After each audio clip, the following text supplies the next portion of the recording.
प्रयागराज में जन्मभूमि मंदिर से ईदगाह मस्जिद को हटाने वाले केस में सुनवाई हुई है। सुनवाई के दौरान सूट नंबर 4 और सूट नंबर 15 में बहस जारी है। पिछले देश पर सूट नंबर 4 में बहस हुई थी। मुस्लिम पक्ष ने कहा कि यहां पर लिमिटेशन एक्ट और वर्ष एक्ट 1991 प्रभावी है।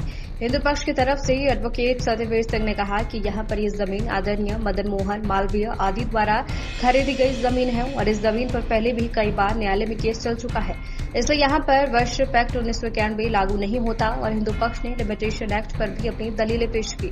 दिनेश शर्मा ने कहा कि हिंदू पक्ष ने अपने प्राचीन साक्ष्य पुरानी खेवट की नकल, खसरा, खतौनी नकल, नगर निगम का असेसमेंट, रेलवे का मुआवजा, जमीन की बेनामी की कॉपी आदि सब न्यायालय में जमा कर दी है। दिनेश शर्मा ने कहा कि मुस्लिम पक्ष के पास ना तो पानी का बिल है और ना ही बिजली का बिल है। वह किस आधार पर यह कह सकता है कि यहां मस्जिद की जमीन है। मुस्लिम पक्ष बार बार कहता चला आ रहा है कि ये मुकदमा चलने योग्य नहीं है। दिनेश शर्मा ने कहा कि मुस्लिम पक्ष न्यायालय को गुमराह कर रहा है, उसके पास कोई भी प्राचीन साक्ष्य नहीं है। वो केवल वर्ष एक्ट 1991 के बहाने और लिमिटेशन एक्ट के बहाने ही अपनी दलीलें पेश करके न्यायालय का समय नष्ट कर रहा है। आज प्रयागराज में श्री कृष्ण जन्म स्थान से शाही ईदगाह मस्जिद को हटाने वाले सूट नंबर 4 और सूट नंबर 15 में सुनवाई हुई।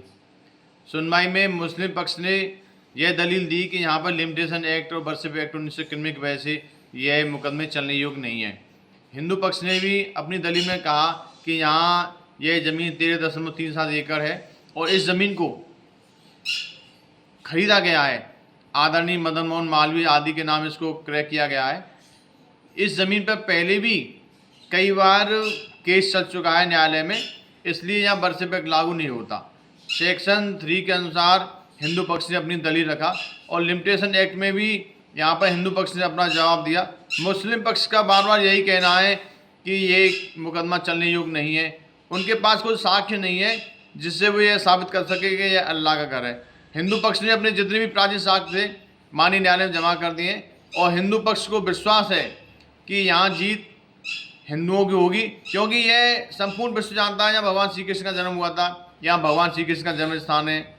यहाँ बार बार मुस्लिम पक्ष तो केवल बहाने से इस मामले को आगे बढ़ाने का प्रयास कर रहा है।